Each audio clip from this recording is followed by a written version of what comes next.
doing there, Brian? We're getting ready to bore this block. We got the torque plate on it. We've taken one of these pistons out of the air conditioning build room, so it's a little bit cold, so I'm trying to put a little bit of heat back into it. Was that what that gun was doing? So yeah, the laser's just telling me, you know, I'm trying to figure out what temperature it's at. So it's about 83. It was about 75 degrees in the build room, but so what's the point of checking the temperature? well, when you put a little heat into this, the piston is actually going to grow a little bit. We're talking tenths of a thousandths here, so it felt a little cold to me from what I'm normally doing, so I'm just kind of cupping it a little bit. And so now I'm just miking the piston, and I'm going to set up the bore gauge to start diamond honing this block.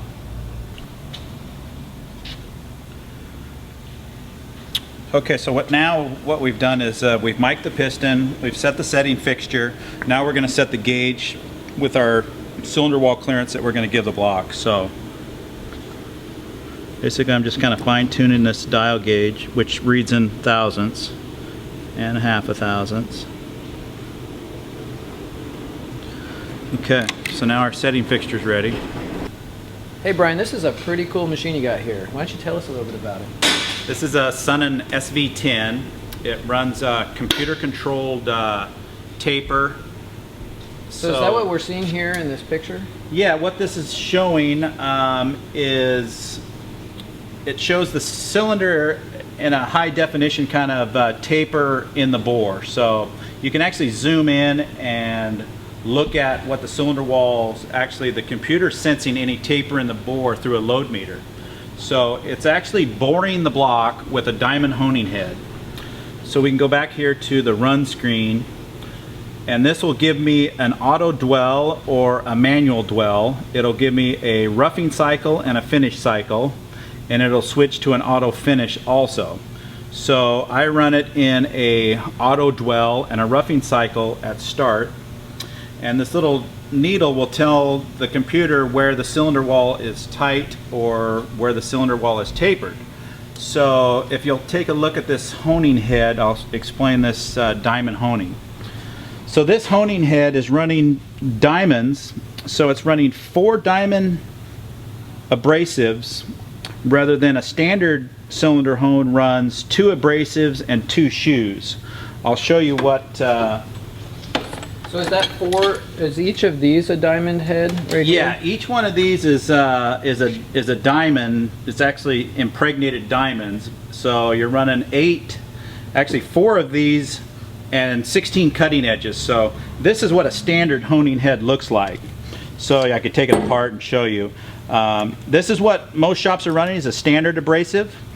And you have, this looks kind of like a sandpaper. Yeah, this is actually a Sunnen piece also, and it is like sandpaper. They have different grits for different cylinder wall finishes. So these shoes here expand out against the cylinder, so I'm getting much rounder of a cylinder, and it's actually boring the block without having to manually rough bore it first. So you were talking about using a diamond bit here, and I see there's 16 on there. What is the advantage of a diamond bit over the standard abrasive bit that you were talking about? So the diamonds, there's 4 holders, inserts in there. It's 16 cutting edges. So those diamonds aren't breaking down like the conventional abrasive. So where the computer comes in, it's holding a very straight bore, and the stock removal repeats itself. So where you have stoneware, the diamonds aren't breaking down and you don't have a lot of stoneware. Right. So when I set the machine up and it runs, it will duplicate the cylinder every cylinder I move it to. So if you have the stoneware type, then after you use that a few times on a few engines, you're going to start getting distortion that you might Yeah, it's not so much, with. it's just the more holes it does, you have a lot of stoneware, so then you have to babysit the machine. I see. Where this machine, you don't have to babysit it. Once I get the crown wheel set for how much stock I want to pull out of the bore, it's going to duplicate it. Okay. So it is pretty warm today, so we are gonna hone the block, and then I will come in the morning and finish off the block. Okay. Because it's so hot, the cylinder is going to just build a lot of temperature and a lot of heat, and it's going to expand. I see. So we will show you some plateau brushing that we're going to do to the cylinder wall, but in the morning I will come in and finish off the block. Okay. I just want to kind of show you how the machine runs and what this cylinder wall and this plateau finish looks like. Okay. Okay, so what's next, Brian? Okay, so we got the L19 head studs in there.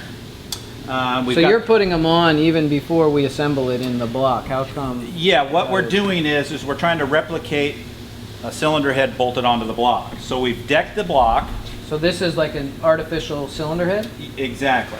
So and that's called a torque plate. This is a torque plate. Okay. So what that's doing is we were running the standard ARPs. And they're a lot softer and they want to stretch, and with 40 pounds of boost, it seems like the heads were still lifting. So we've switched to the L19s. When you torque this L19 stud down, when you torque it to 100 pounds, we'll go consecutive. We'll go 20, 40, 60, 80, 100. So we gradually bring the torque up. So what that's doing is it's egg shaping the bore. Okay. So, and why does that egg shape the bore? That's a lot of torque load on the deck of the block, and it's actually moving the material in the bore. So it's actually changing the shape of the cylinder wall. Exactly. So we're doing this machine work with this diamond honing with this cylinder loaded up with the torque plate. I see. So we're gonna machine this, and with this diamond honing head, you'll kind of feel it when you come in and start boring the block. It'll be really egg shaped. I see. So probably when you take that off, it's gonna return to an egg shape. Exactly. Until you put it all together, assemble it, bolt the head on, and then it'll be perfectly circular. It'll go back to where it was because we're going to torque it. We have a head gasket in there also that you're going to be running. So everything is married up to replicate a head being on. So when the head does get back on there, it's going to be back to the same roundness. Perfect, okay. So now we're kind of bore gauging this to see how much we need to pull out of the cylinder. And this stock engine, we need to pull 15 thousandths out of the top, but as we slide it down, oh my gosh, we're almost down to like 19 thousandths. There's no wear at the bottom. So that's a lot of taper then. That's a lot of taper. That's we're talking 4 thousandths of taper. Okay, now that's an engine that had about 75,000 miles on it. Is that what you would typically see? That's what I've been seeing because the dealer, the factory's not putting this torque plate on, and that's why we've seen the big window. You know, on that firing ring where the top ring was stopping, we could see those hash marks around that location of the head bolts. Okay. So that's why they're consuming oil.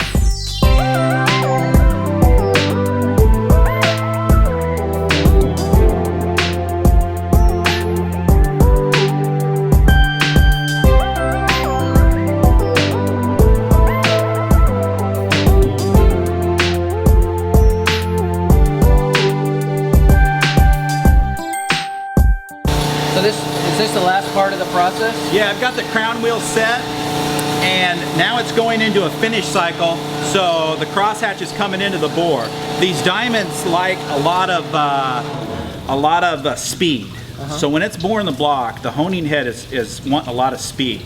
So at the last half a thousandths, the computer will register, I got a half a thousandths left to bore, so it'll switch speeds and put the crosshatch into the bore automatically.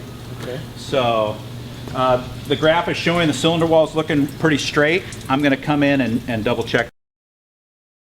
Okay, so that's 0 at the top, 0 in the middle,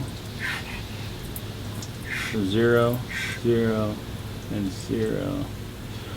Okay, Brian, after you get the cylinders bored, what do you do to get that finished just perfect?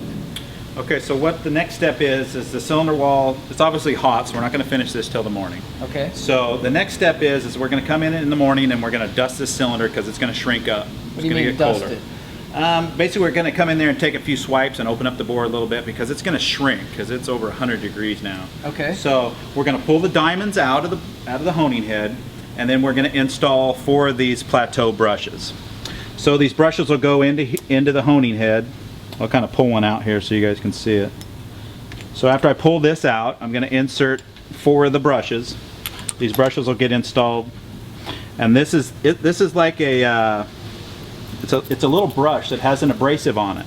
So what that abrasive is going to do is going to come in and knock all the peaks off of that cylinder wall, but it's actually knocking it off the crosshatch. Right. So why we're doing that is so the rings don't have to. So when you have a big crosshatch and you put it into a car that you start up for the first time, those rings have to keep taking those mountains tops off. Correct. For it to seal. And that's why you hear about it takes a while for the compression to come up. Yeah, guys think they want to baby the car for break-in time because those rings are actually scuffing all of that crosshatch peaks off, those hills and valleys. So the ring has to do all that work. Does that put extra metal in the engine? It puts metal in the engine, you know, very fine metal, but it is knocking some off. Plus it's taking a lot of ring life away. Right, okay, because what we're noticing when we put these motors in our cars is that they don't smoke at all. And they shouldn't. Okay, that's nice.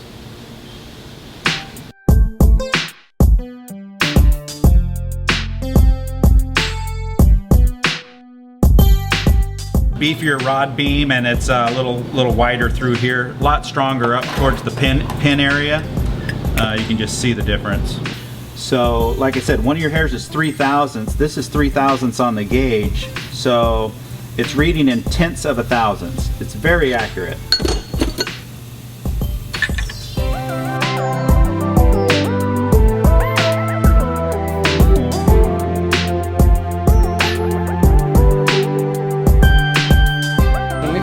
Motors in the car, they don't smoke at all. From the first fire up, we just put them on the dyno, and pretty much after the first dyno pull, they're up on compression. But we want to build an engine that can go over 1,000 horsepower. And not crack the cylinder wall out. And not crack the cylinder wall out.